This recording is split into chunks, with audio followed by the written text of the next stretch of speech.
Peut-être que oui, vous pouvez donc vous présenter comme vous le voulez. Commencer. Pas de problème. Alors ici vous avez l'équipe donc, de la prochaine création qui s'intitule Muo, avec deux des trois danseuses du projet puisqu'il s'agit d'un trio au final. Emmanuel Carache et Mathilde Olivares. La troisième danseuse c'est Marie Barbotin, qui pour l'instant n'est pas encore là, qui arrivera seulement mercredi. Et le compositeur c'est Sylvain Olivier. Et moi donc je suis Nance Martin, le chorégraphe du projet. Même si j'insiste tout de suite sur le fait que je travaille vraiment en collaboration avec et les danseuses, et le musicien, et même la costumière, dans le temps où les costumes ont été pensés, fabriqués, etc. Et avec Sébastien Lefebvre qui est à la lumière aussi. J'ai un œil extérieur qui est comédienne, qui a été là sur mes dernières finalisations de création aussi, qui s'appelle Sylvie Péteille, qui est une amie de Mathilde Olivares. J'ai pas dit le nom de la costumière, Cathy Garnier. Et il y a une photographe qui travaille avec nous aussi, qui s'appelle Nina Flore Hernandez. Ça fait un groupe de 9 personnes. Sébastien Lefebvre. Un groupe de 9 personnes, du coup, pour ce trio qui sera en création le 10 janvier 2014 au Théâtre de Grasse. Voilà. D'accord. On aurait aimé un peu connaître des inspirations qui peuvent nourrir votre travail. Très bien. Si, inspiration. Oui, inspiration il y a forcément. Je pense qu'on est hyper perméable à tout ce qui nous arrive, autant au niveau personnel que professionnel, que ce soit en termes de rencontres, en termes de lecture, en termes d'images. Enfin, voilà. Donc c'est assez vaste comme question. Et en même temps, ce sur quoi je vais pouvoir peut-être m'attacher ce soir, c'est sur l'aspect qui a décidé en définitive du costume au départ, puisque c'est préexisté à l'existence du projet chorégraphique même, puisque j'avais une forte idée de ce que je voulais voir sur le plateau. Et l'inspiration, c'est une exposition qui s'appelle Extase, qui a été créée par Ernest Pignon-Ernest en Avignon il y a quelques années de cela. Je ne peux pas dire exactement l'année, je crois que c'est il y a 4 ans, mais je ne suis pas sûr. Et qui a travaillé, lui, sur les mystiques du Moyen-Âge. Il a fait en fait une installation dans une des chapelles de la ville sur une dalle de granit noir, très brillante. Il a créé un papier en fait, donc c'est deux feuilles de canson qui enserrent une pellicule d'aluminium qui permet donc au papier d'être modelé et de rendre un peu vivant. Et il a d'ailleurs pris une danseuse comme modèle pour le croquis, une danseuse d'ailleurs qui s'appelle Bernice Copiters, qui est danseuse à Monte Carlo, ballet de Monte Carlo. Parce que Ernest Pignon-Ernest travaille en tant que scénographe, décorateur, etc. Avec les ballets de Monte Carlo. En tout cas, travaillé, je ne sais plus si c'est actuel. Et donc, cette exposition, c'est 7 ou 12, j'ai un doute maintenant. Mystique du Moyen-Âge, Sainte Catherine, Madame de Foligno, comment ça s'appelle? Oh, je suis désolé, je suis fatigué. Thérèse, voilà, c'est ça.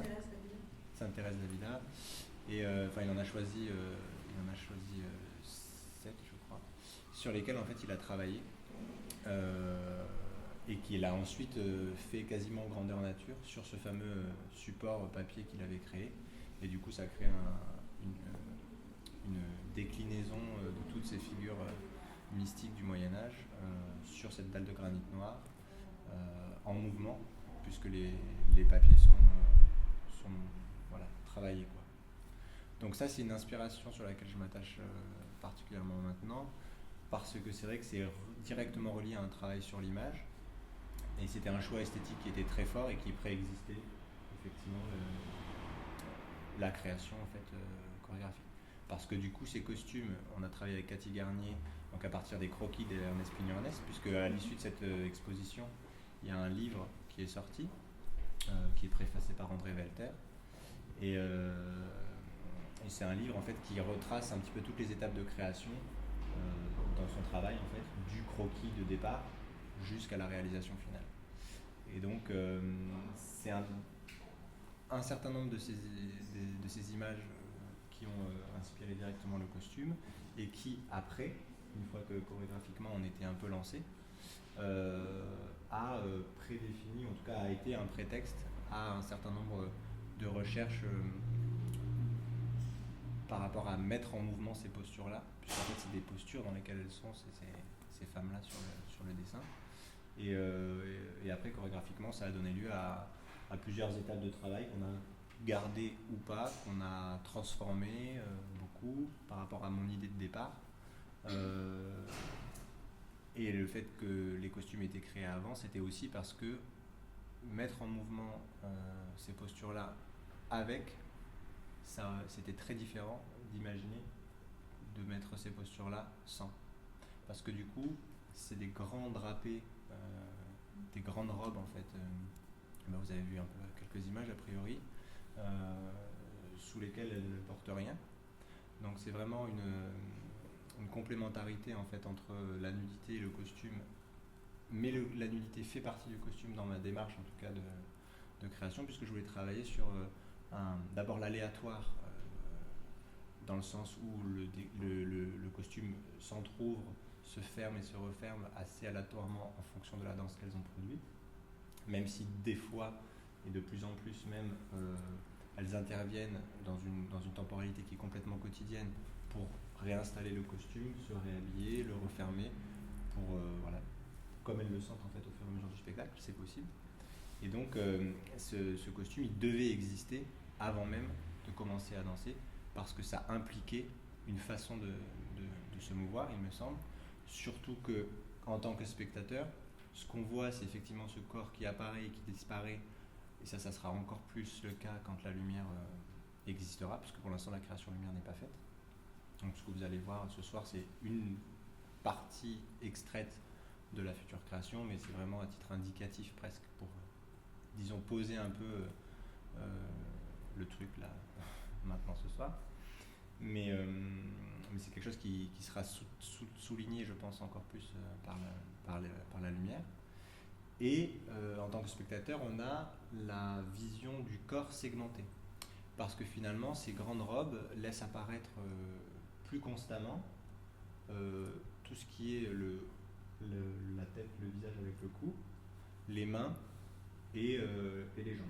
Enfin, on va dire que c'est surtout les mains et le visage, enfin le haut du cou, voilà, le cou, la nuque et le visage, qui sont vraiment très présents. Et du coup, selon les postures qu'elles traversent et la propre vie du costume qui n'a pas du tout le même rythme, qui tombe des fois parce que en fonction du mouvement, voilà, il y a des détachés, il y a aussi des petites pressions qui créent une sorte de drapés qui peuvent, voilà, lâcher en fait, tout simplement.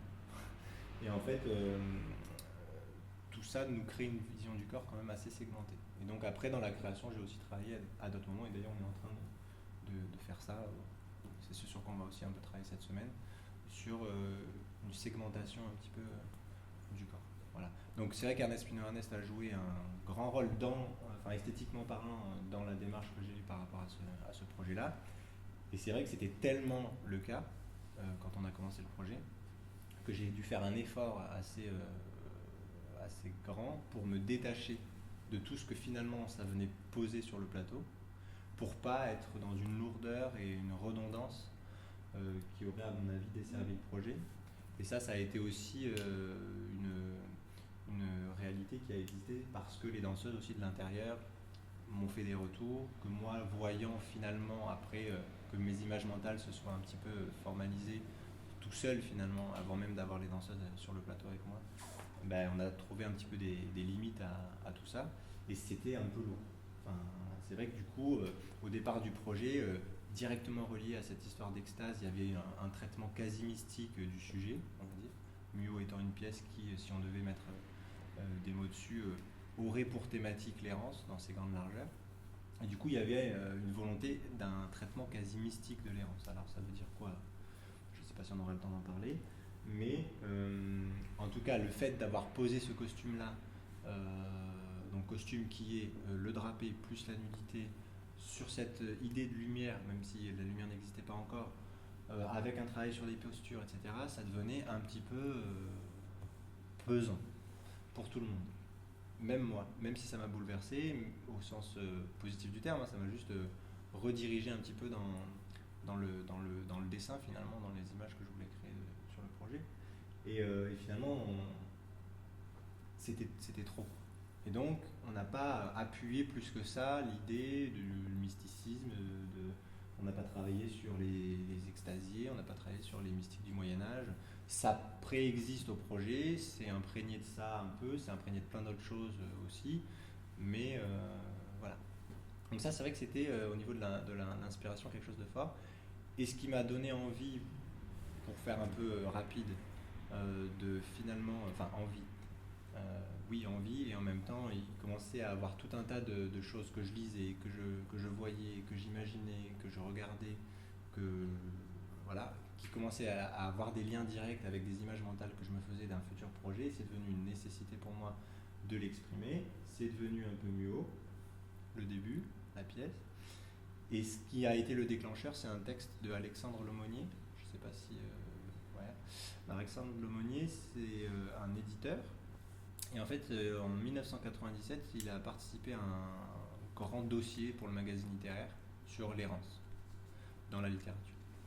Et en fait, quand j'ai lu ce texte-là, alors dans son intégralité d'abord, puis après, j'ai réduit un petit peu aux passages un peu essentiels qui ont commencé à nourrir une architecture possible en fait du spectacle. Quand j'ai lu ce texte-là, c'était tellement relié au mouvement. La première phrase, ça concerne le mouvement, la marche, etc. Et c'est devenu quelque chose sur lequel c'est devenu quelque chose que je relis, effectivement, c'est ce que je disais au fil tout à l'heure, régulièrement, pour aussi me rappeler un petit peu la source du truc. Parce que c'est un texte d'une richesse folle qui parle effectivement de marche, de mouvement, je veux dire, de marche, qui parle de temporalité, qui parle même éventuellement de musique, qui donne des pistes énormes sur la réflexion sur l'errance par rapport au dossier aussi que nourrit l'article, etc. Donc Alexandre Lemonnier, un texte qui s'appelle L'errance ou la pensée du milieu, qu'on peut retrouver dans un magazine littéraire de 1997, qui se retrouve encore puisque je l'ai racheté.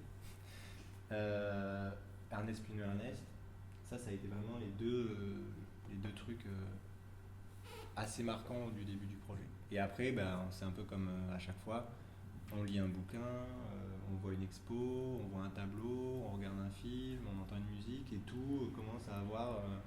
on se fait notre propre histoire presque et tout a un peu des liens et on se dit c'est génial, tout est lié. Et voilà, et après, c'est ton truc. Hein, et du coup, tout ça, ça prend énormément de temps, évidemment. Avant même de travailler avec Mathilde qui était là dès le début, Marie, pas Emmanuel parce qu'il nous a rejoint un tout petit peu plus tard, et Sylvain, avant même ça, il y avait presque un an déjà de sédimentation qui se font, de perméabilité, de choses qui sont un peu inconscientes, pas forcément contrôlées ou volontaires, et puis ça arrive à un moment donné où tu commences à poser des mots, tu commences à poser tes yeux sur d'autres trucs, puis tu as besoin d'écrire, en tout cas moi j'ai besoin d'écrire aussi à un moment, et puis ça se structure, et puis les filles sont arrivées à un moment donné, on a commencé le projet en janvier 2013 pour 15 jours seulement, puisqu'on a repris simplement en septembre 2013, donc il n'y a pas longtemps, et qu'on retravaille ponctuellement depuis. Et alors un an en gros avant le projet, il y a tout ça qui arrive, on commence à travailler, et là tout est bouleversé, tout est changé, parce qu'effectivement c'est du spectacle vivant, donc c'est des personnes qui ont une histoire, qui ont une interprétation, qui ont une intelligence, une richesse, des références, voilà.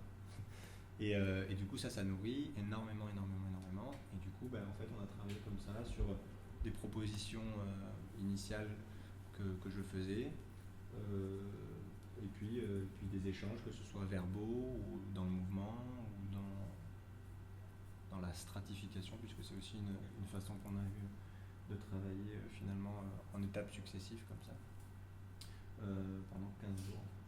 Et ça a donné parce qu'on avait quand même une finalité à ces 15 premiers jours qui était d'arriver à une forme qui ne serait pas spectacle final évidemment, mais on avait pour volonté d'arriver à une forme qui soit suffisamment significative par rapport au projet et qui puisse poser l'idée d'une maquette avec tous les ingrédients présents dans leur perfectibilité évidemment, puisqu'il n'y avait pas vraiment de lumière, mais en même temps je voulais quand même qu'il y ait une ambiance, il y avait quand même les costumes, ça c'était le seul truc qui était fini quoi, quasiment. On avait déjà vraiment réfléchi sur ça, c'était posé, ça n'a pas changé d'ailleurs depuis, et je crois que ça ne changera pas a priori. J'ai eu des doutes, voilà, il y a eu des moments où, enfin il y a encore même des moments où les filles aussi, à force de travailler sur ça, elles n'ont pas la même sensation, ou elles n'ont pas les mêmes gènes, ou elles ont pas, ou ça leur parle moins, ou, enfin voilà. Donc ça évolue en fait au fur et à mesure que le projet avance. Donc quand je dis que ça sera comme ça, en fait, c'est pas vrai, ça sera peut-être comme ça. Et on verra effectivement, on a encore en gros 15 jours de création pleine, et ensuite on a une semaine de finalisation technique. Donc avec tout ça, on a encore le temps que les choses évoluent. Mais en tout cas, en janvier, c'était déjà posé. Voilà un peu le truc. D'accord. Concernant Mathilde, Marie, vous pouvez nous dire de quelle formation, de quel milieu est-ce que vous venez? Alors, c'est Emmanuel. Pardon. C'est pas grave. Désolée. Moi, en fait, je viens du CNSM de Paris, où j'ai fait ma formation là-bas en contemporain. Je suis sortie il y a 4 ans, 4-5 ans à peu près. Après, j'ai fait des stages dans plusieurs compagnies en sortant juste de l'école, parce qu'on est des jeunes étudiants et on a envie de travailler, mais bon, on commence toujours par des stages, donc voilà.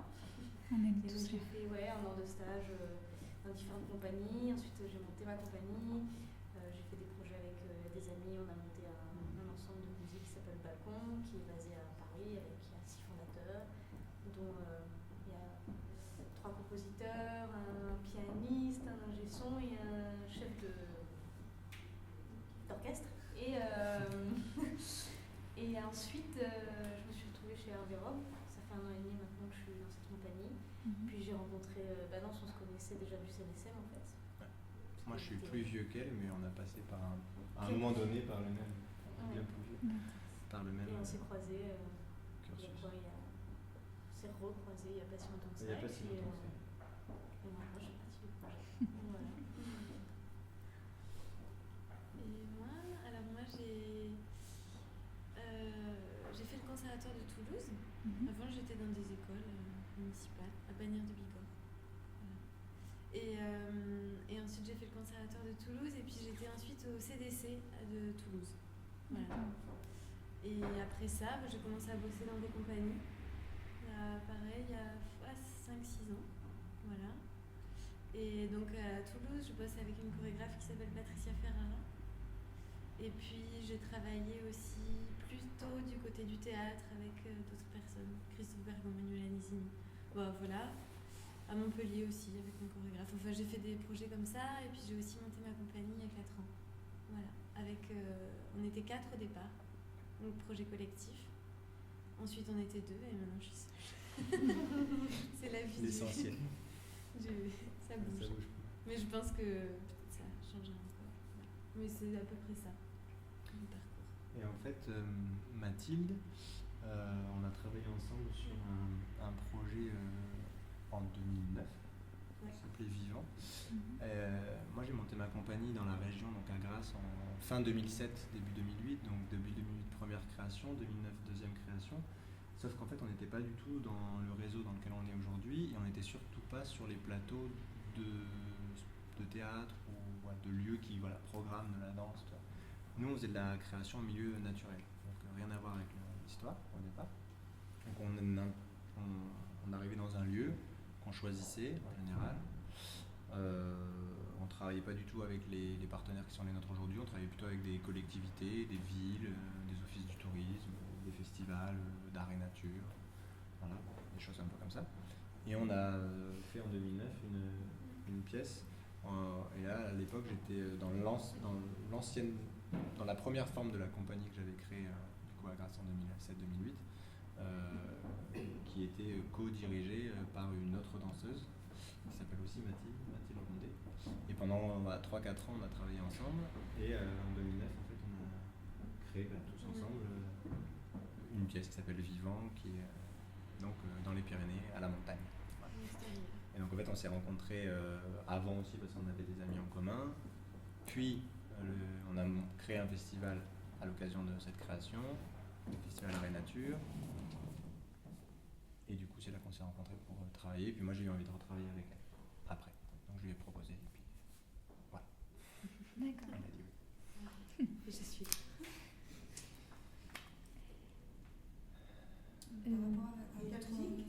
Par rapport à votre travail avec la musique, est-ce que c'est des musiques qui sont que vous commandez pour les chorégraphies Alors en fait, ça dépend des pièces. Alors pour cette pièce, puisque c'est ce qui nous intéresse, j'ai travaillé avec Sylvain de la même façon que j'ai travaillé avec les danseuses, c'est-à-dire au fur et à mesure, en sachant que les directions étaient un peu moins claires pour moi, musicalement parlant. J'avais quand même des envies très claires sur certaines choses, donc je l'ai guidé à travers ça. Donc oui, il fait de la musique électronique, donc assisté par ordinateur. Il est aussi guitariste, il est DJ par ailleurs. Donc il a voilà, une sorte de panel il a une sorte de panel voilà, de matière sonore incroyable. Donc au fur et à mesure des expériences et de la construction, on est allé plus sur l'électronique, plus sur la guitare retraitée par l'ordinateur, avec des modules qu'on a mis à l'envers, enfin bref, des traitements qu'on a fait avec l'ordinateur. Et on travaillait en fait, parce qu'il a aussi l'expérience du corps, en fait, c'est aussi un danseur. Sylvain. Et c'est ça qui m'intéressait beaucoup dans ce projet, c'est que je voulais quelqu'un qui ait cette expérience-là, cette expérience du corps, et qui puisse opérer une sorte de transformation, un peu de métamorphose, et de travailler sur un espace sonore comme nous on travaillerait sur un espace plutôt chorégraphique, un espace du corps. Du coup, bon, c'était pas tout le temps hyper clair pour tout le monde, mais c'était un peu les perspectives, en tout cas les envies que j'avais au départ. Et on travaille en fait en construction, donc des fois je suis un peu double, tu vois, dans le travail. Je regarde Mathilde et puis j'ai envie d'entendre un truc. Là j'entends un truc qui me convient, du coup je dis il faudrait qu'on garde ça, on fait des retours. Lui a des propositions qui sont assez justes et tout de suite par rapport à un univers qu'on partage sans doute quelque part. Je sais pas comment ça se fait, mais voilà, on a des trucs qui vont super vite. Et en même temps, j'ai pas voulu que ce soit non plus trop compliqué musicalement. Donc on n'est pas sur des milliards de traitements musicaux qui finalement, je sais pas ce que c'est, qui finalement font un son trop bizarre. Donc c'est une proposition, ça va pas. Si ça va, peut-être dans un traitement un seul, sinon on recommence. Voilà. Et on travaille comme ça en superposition. Donc c'est effectivement des commandes, des partages. Lui, il a des propositions, il va en parler. Et après, j'avais quand même des idées assez claires sur des musiques qui existent en tant que telles, et qui ne sont pas de lui, mais sur lesquelles lui est intervenu aussi, que ce soit dans le découpage, enfin, je sais pas comment. Pour les je parle de Mazaher en fait. Mazaher qui est en fait un groupe de musique de Sud-Égypte. Voilà. Et vous travaillez comment justement dans ces cas-là?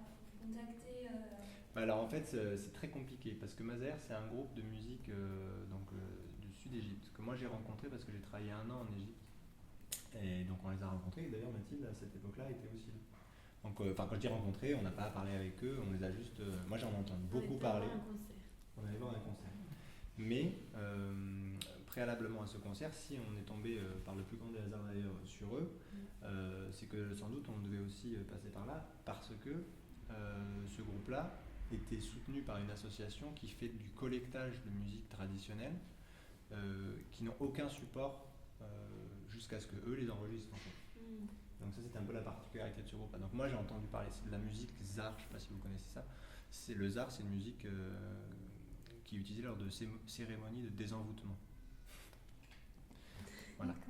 Et donc c'est un groupe de musique incroyable avec une chanteuse incroyable qui a une personnalité voilà, hallucinante, enfin une présence scénique hyper forte et qui alors là c'est un peu biaisé parce que c'est un concert, tu vois, donc c'est même si le lieu est complètement particulier, mais c'est énorme, enfin l'énergie qui circule là-dedans et puis voilà, elle nous amène là-dedans, c'est quelque chose qui est très lancinant, qui dure et tout d'un coup la percussion arrive, c'est hyper fort et en fait c'est fait pour désenvoûter, pour enlever le mal, tout ça. Donc c'était très particulier comme musique. L'association, dont certains des membres, je les avais rencontrés au Centre culturel français notamment, tout ça, avant tout ça, j'en avais entendu parler, travailler sur ces enregistrements-là, de eux, d'autres, etc. Et donc c'est une musique qui existe, il y a un CD, 5 chansons dans le monde, voilà, en gros, et tu peux pas les joindre. J'ai jamais réussi à les joindre. Donc pour l'instant j'en suis là, des démarches par rapport à tout. Mais c'est quelque chose dont il va falloir que je m'occupe effectivement, parce que, comme tout le monde le sait, il y a des droits, il y a des enregistrements. Donc ça c'est des choses que je suis en cours en fait par rapport à ça. Vous commencez quand même sans savoir. Oui, parce qu'en fait pour l'instant en plus la décision n'est pas arrêtée. Alors moi c'est quelque chose qui me tient à cœur pour différentes raisons. Et en même temps c'est pas encore arrêté, je sais pas trop, parce que c'est un peu comme le costume, tu vois, c'est quelque chose qui vient se poser là, là c'est carrément mystique, enfin tu vois, donc je sais pas encore si c'est judicieux à ce point là de l'avoir dans la forme finale. On en discute pas mal, il me semble que sur les derniers trucs, moi j'insiste un peu, je suis insistant avec cette musique, j'ai envie d'encore l'éprouver un peu, voir la résistance quoi, qui s'opère en fait avec ça dans le temps. Et oui, la réponse est oui, je prends le risque de le faire et on verra bien. On verra bien. Mais de toute façon, cette association elle existe, donc les joindre eux, ça sera beaucoup plus facile que joindre. Enfin, c'est plus facile que les joindre les chanteurs là qui sont dans le. Je sais pas où. Voilà. Mais c'est intéressant que tu poses cette question parce que justement, moi j'ai entendu ces mêmes chanteurs, d'autres versions, enfin d'autres chansons, je sais pas comment on peut appeler ça, c'est pas vraiment des chansons, d'autres morceaux qui ont été utilisés par d'autres chorégraphes dans d'autres pièces. Et où effectivement ça m'avait un peu dérangé qu'ils ne soient pas, nommés. Donc ça en fait, jusqu'à présent, c'est vrai qu'on est allé dans la création musicale de Sylvain Olivier, mais effectivement sur la forme finale, si ça existait, je tâcherai effectivement de le notifier, parce que c'est quelque chose qui pour l'instant n'est pas le cas, voilà, pour être très honnête.